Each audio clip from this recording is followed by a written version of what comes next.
Hello everyone, welcome to Autonomic Gaming. This is Dylan, your host, and today we're going to be talking about Pokemon for the Nintendo Switch. Now this is a topic that's been widely disputed across the internet on when it's going to be coming out. Are we going to be seeing reboots, remasters of old generations? Is it going to be a whole new generation on the Nintendo Switch? We don't know yet. So we're going to be talking about speculation today on this channel. There's no facts. I'm just going off of what I think is going to happen and what I think is the best move for Nintendo as a business. Now, before we get into that, a little bit of housekeeping. We don't have any Nintendo content video-wise on this channel just because I don't want to get any copyright flags or any strikes on my channel for using Nintendo content since they're so strict about that. I'm going to be talking over some Castle Crashers gameplay. It's bright, it's Nintendo-y, but it's not actually a Nintendo title. I'm playing this on the PC, so I just wanted to get that out of the way. Maybe down the road we'll be able to get some Nintendo Switch coverage on this channel, but for now, we're just going to be talking about the Pokemon titles. So first things first, release date. When's it coming out? A lot of people are thinking the end of 2018, maybe even early 2019.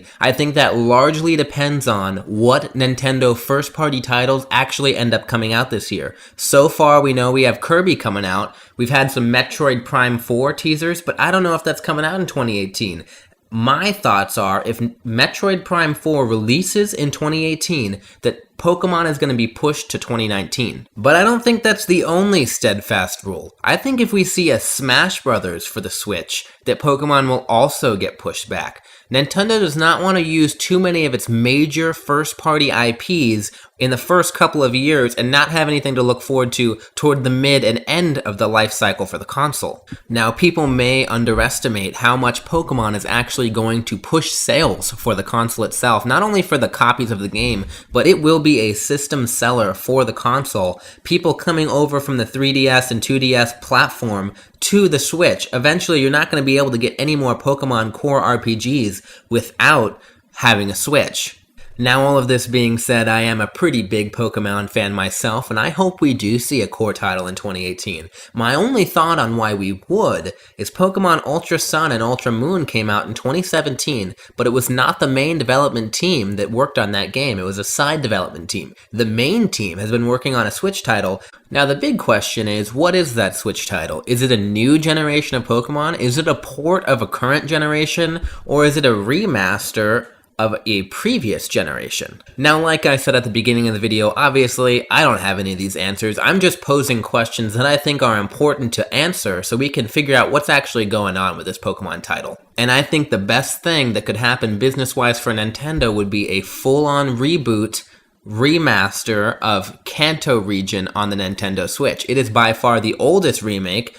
Pokemon Leaf Green and Fire Red were the first of the remakes to be done, and if Nintendo wants to recapture a new generation of Pokemon players just like they did back in the mid-90s, they would bring that first generation game to the Switch and get it into the hands of the young people playing the Nintendo Switch today. And here's why I think that's a good idea. Kanto region was small. It was a bite-sized look into the Pokemon game verse. It was 151 Pokemon. It was a small game, 8 gyms. It wasn't crazy like Johto where you have 16 gyms, or you don't have 800 plus Pokemon in the Pokedex with all these crazy different legendaries. It's the perfect title to get new Pokemon players playing, and then you can be working on an 8th generation Pokemon for the Switch down the line. Now, I don't think that the new games are too convoluted to bring in new fans. I'm sure they bring in new fans all the time. What I'm saying is if you want to recapture a new generation of very young kids, Kanto is a very bite-sized game to get them into. There weren't mega evolutions and event legendaries. It was very basic. It was just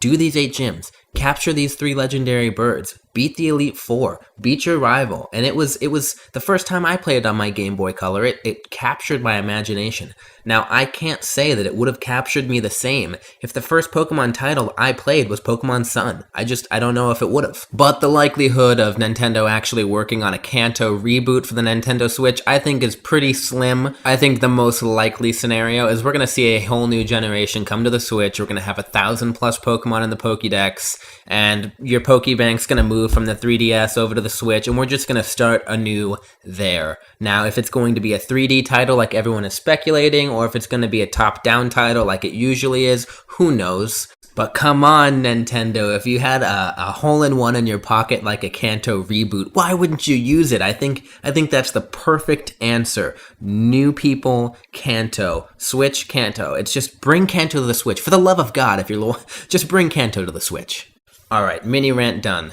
Anyways, other things we can talk about, DLC for Pokemon. I think Nintendo's really been jumping on the DLC game lately with other games like Zelda and now Super Mario Odyssey. I think we'll see some Pokemon DLC. And DLC isn't really new to the Pokemon gameverse. We've seen event Pokemon where you have to go to certain places, certain things that you have to do in the real world that carry over into the game. Maybe that's something they'll continue even on the Switch. I don't know how they would do it without the Spot Pass and stuff like that. I'm sure it's possible to do over Wi-Fi. You go to a GameStop or what have you, and you get a certain Pokemon. But I think Nintendo's actually going to take it a step further with their DLC for the Pokemon. I think maybe we're going to see extra islands, extra Pokemon in the Pokédex that come out through DLC. They're starting to wise up on the DLC and microtransaction game like they've done with their in-app purchases for their mobile games on Android and Apple platforms. I don't think that they're going to separate these two DLCs from their main titles anymore. I think from now on we're going to be seeing DLC or map packs or whatever it is on the Nintendo side in their mainline games for the foreseeable future. Now I'm okay with this as long as it's cosmetic and it has nothing to do with in-game play that, makes it so I win or lose. Nintendo isn't really big on multiplayer anyways. I mean, they barely have multiplayers up and running for things like Splatoon. So I don't think it's going to get out of hand where it's pay to win or anything like that. But I do think that they're going to start supporting games longer. Like this DLC for Super Mario Odyssey, I didn't have to pay for it. It was just an update that they did, and they added in Luigi, and it was nice. It extended the life of the game for me, a game that I do love, further, and I didn't actually have to pay for it, which is great.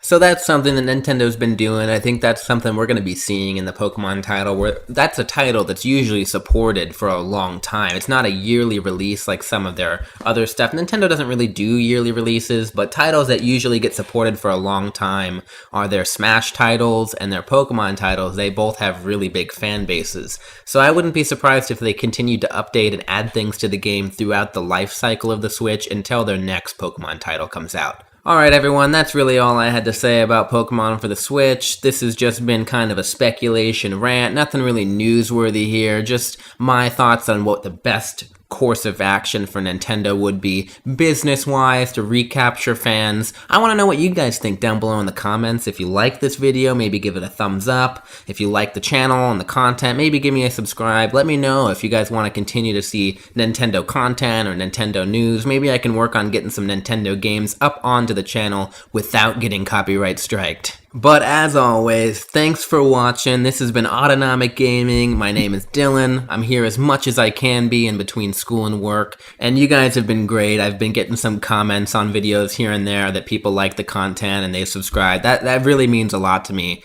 Waking up to a new subscriber or a new comment saying that they enjoyed the content. I love that. So thanks guys. I appreciate it.